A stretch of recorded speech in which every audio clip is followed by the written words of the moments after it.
Good day, YouTube, and welcome to another episode of the Albino Rhino Beer Review. Say hello to my little friend, my albino rhino head, from the one and only Get Your Drift On. Thank you very much again, Don. You are amazing at what you do. Next, the beer we're going to be drinking is from Bellwoods. It was picked up for me by the one and only Gregory, so thank you very much, Gregory. This is Bellwoods 3 Minutes to Midnight with raspberries.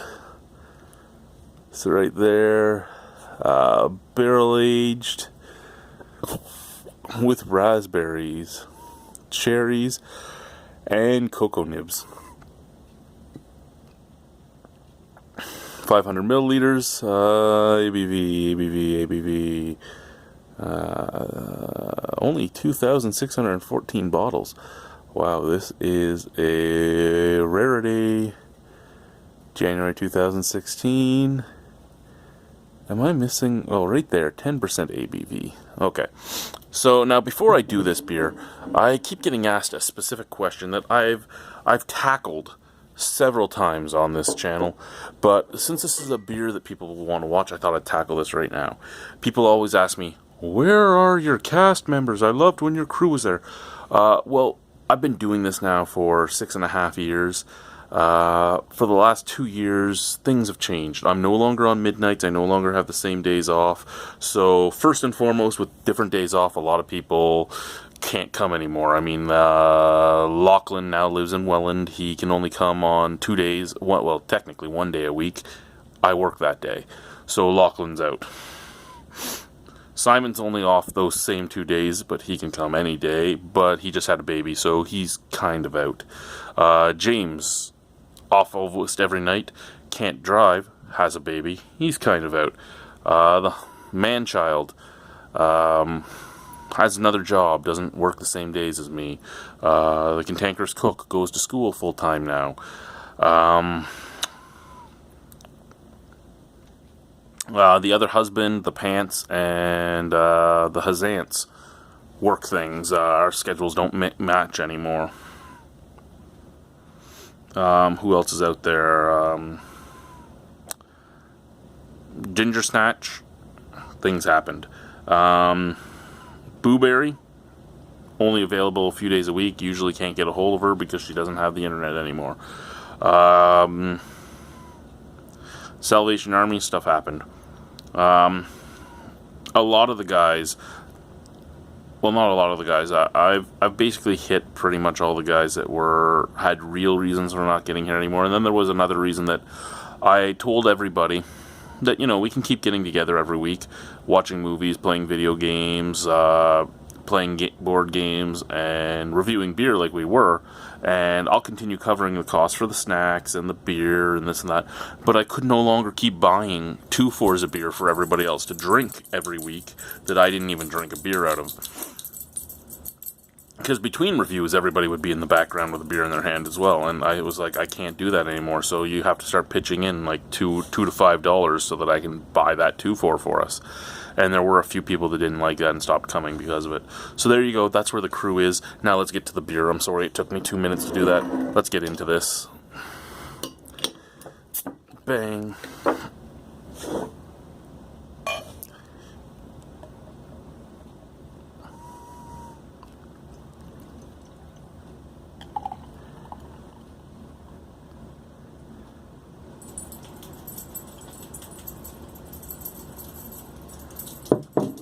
Oh, now that is a good-looking beer. Now, with all those berries, I expected that head to have... I know it was going to be dark because of the fact that it is stout, but I expected that head to have like a little pink tinge to it. But look at the sparkles on that head. Oh, yeah. Look at those bubbles pop. Super black beer. Dark brown head. Beautiful looking. Okay, smell. Oh my god. Whew. Okay. So out of the glass, there's like a dark cherry, a roasted malt, dark cherry, roasted malt, an alcohol astringency, and a little bit of cranberry is coming out of the glass, out of the bottle. Huge chocolate notes, lots of raspberry, and the cherry mixes with that chocolate to make almost a cherry blossom scent. It's a cherry blossom, right? Which one's the candy and which one's the chocolate? The cherry blossom's the chocolate, isn't it? My mother used to buy them all the time. It was the maraschino cherry with the cherry juice inside a chocolate. There's a cherry blaster and a cherry blossom. Pretty sure the cherry blaster was the candy, the red and green candy, and the cherry blossom was the stuff. So like a cherry blossom, lots of chocolate, lots of raspberry, lots of cherry, everything beautiful coming out of the bottle. The glass smells good too. Let's try it. Cheers. Bang.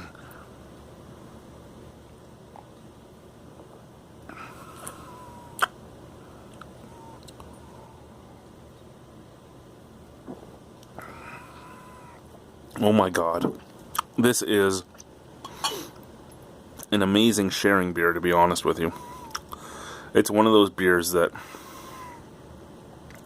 needs to be shared with people. It needs to be shared. Unfortunately, I don't have a crew anymore. If you live in the Niagara region, or are in the Niagara region and want to share a beer, we might be able to work something out.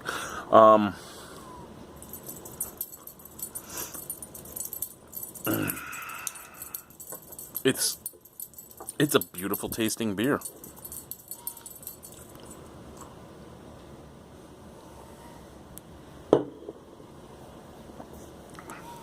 Heavy bodied, but not creamy per se. There's a lot of carbonation dancing on the tongue.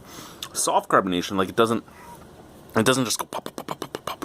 It's like pop, pop, pop, pop, pop, pop. So it's soft carbonation, but there's a lot of carbonation dancing on your tongue.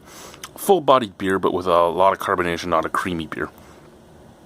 Lots and lots of like burnt toffee, oaky tannins, and leather, basically. All on the back of the palate. Front end, cherries, vanilla, chocolate, and raspberry. I'm not really tasting cranberries all that much, and usually I pick up cranberries quite a bit because I'm not a big cranberry fan. There is a little like fruity tanninness in the middle, which could be the cranberry, but I'm taking that as a mixture of sweet and kind of bitter raspberries. You know how you get some of those raspberries that are overripe and they're kind of sour and leave that almost bitter taste in your mouth, and you're stuck with the black seeds in your teeth and stuff? Yeah, I'm thinking that. So, I mean, you get chocolate, you get roast, you get cherry, you get just an earthiness, you get an oaky tanninness, vanilla, lots of chocolate, lots of roast. The roast lasts and the vanilla lasts. Excuse me. And that burp tasted like cherries.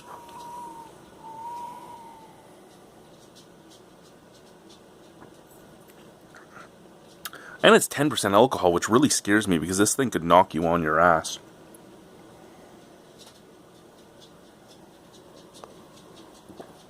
Look at the viscosity in that too. Like it's clinging to the glass. There's some color differentiation in parts of the glass. It's a beautiful beer.